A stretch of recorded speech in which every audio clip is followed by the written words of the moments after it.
El asambleísta por Tungurahua por el Partido Social Cristiano en alianza con el Movimiento Cambio, Luis Fernando Torres. Última de tener un fisco saneado que no sea una carga para los ciudadanos y agentes productivos que puedan en un entorno de seguridad invertir para generar empleo y trabajo en el Ecuador. El asambleísta Pavel Muñoz en su intervención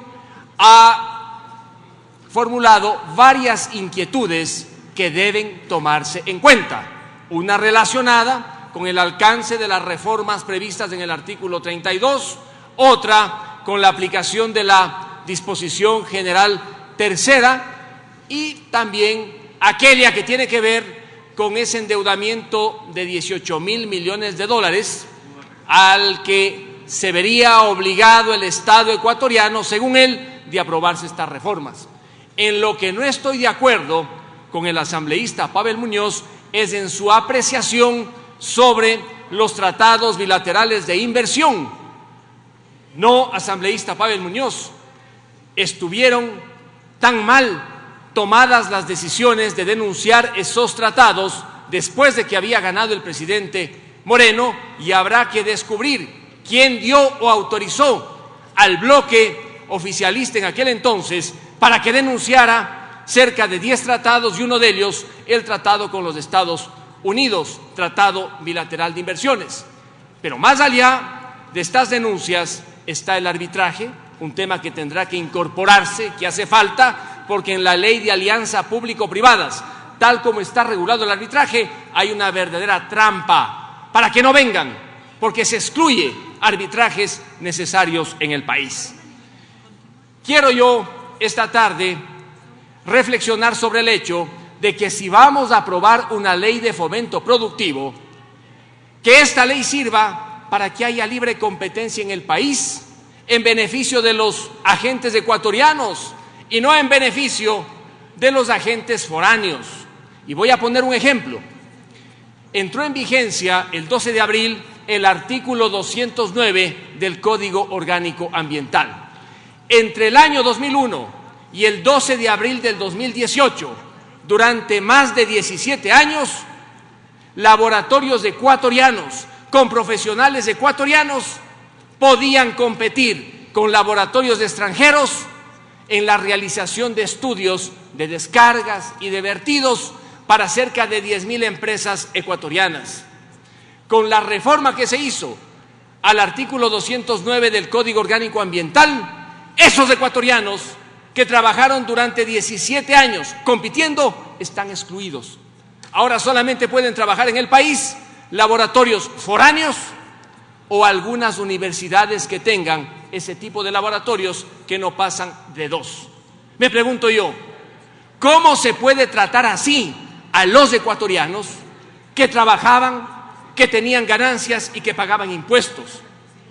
Por eso me parece una prioridad que se reforme el inciso segundo del artículo 209 para que aquellos ecuatorianos que venían trabajando lo puedan hacer sin privilegios, compitiendo con laboratorios extranjeros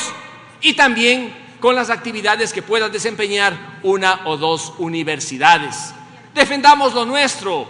sin prerrogativas, sin proteccionismos absurdos, permitiéndoles a los nuestros que compitan. Esta es una reforma esencial, porque todo se podrá decir y hacer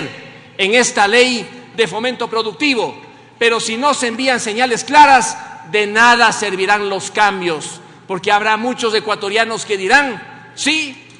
hay remisiones, hay incentivos, pero simplemente no puedo trabajar, porque me negaron el derecho a trabajar en el país, como ha pasado precisamente con estos laboratorios ecuatorianos por esa desgraciada y perversa reforma al inciso segundo del artículo 209 del Código Orgánico Ambiental.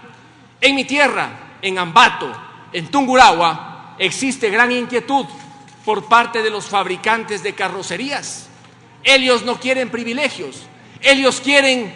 al igual que el sector que mencioné, simplemente condiciones iguales para competir. Y resulta que la legislación ecuatoriana está hecha para favorecer a aquellos que traen y compran carrocerías extranjeras, en detrimento de quienes fabrican carrocerías en el país, generando empleo y trabajo. Hay una absurda discriminación en virtud de la cual, cuando el propietario de un bus utiliza carrocería importada, tiene ventaja frente al que utiliza carrocería fabricada en el Ecuador para el transporte urbano y no se diga para el transporte interparroquial e interprovincial. Esa discriminación debe terminar. Igualmente, no se entiende por qué si hay devolución del IVA para ciertos importadores de carrocerías en perjuicio de aquellos que utilizan carrocerías locales. Y en el tema de los autos eléctricos, de la misma manera. Si ya se van a fabricar carrocerías para esos autos en el Ecuador, ¿por qué tienen que estar sometidos a una discriminación?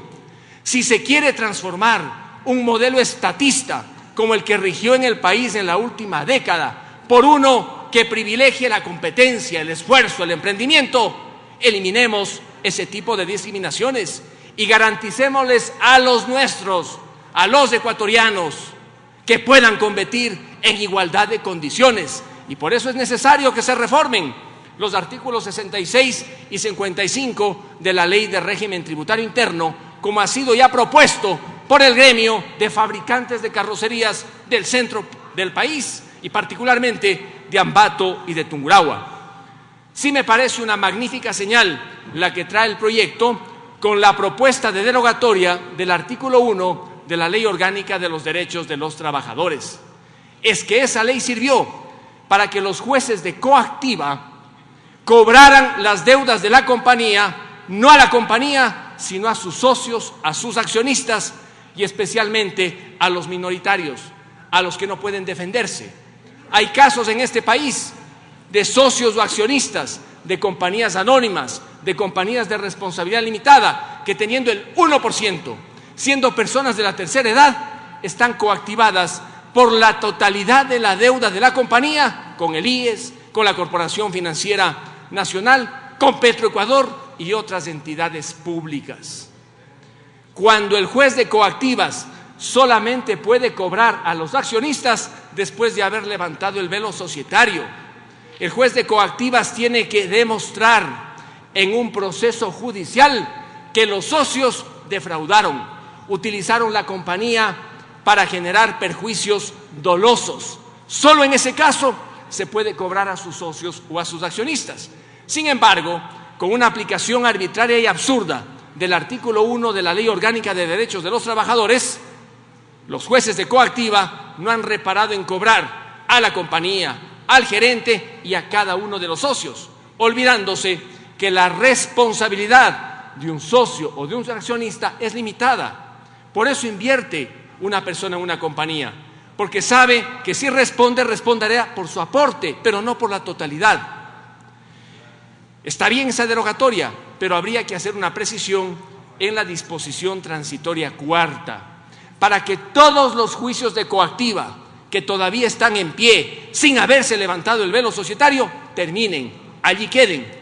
Y si en algún momento un juez de coactiva quiere cobrar a los socios de la compañía, a los accionistas de la compañía, primero haga lo que dice el artículo 17 de la Ley de Compañías: levante el velo societario, demande ante un juez, y el juez, cuando declare que ha habido abuso de la personalidad jurídica, abre el camino para que el juez de coactivas cobre. Esta precisión es fundamental para que los jueces de coactivas que han venido abusando, y varios jueces que tendrán que ser investigados, que no tuvieron la entereza de pararse frente a estos jueces para defender los derechos de socios o accionistas en acciones constitucionales, no cometan más abusos en el país.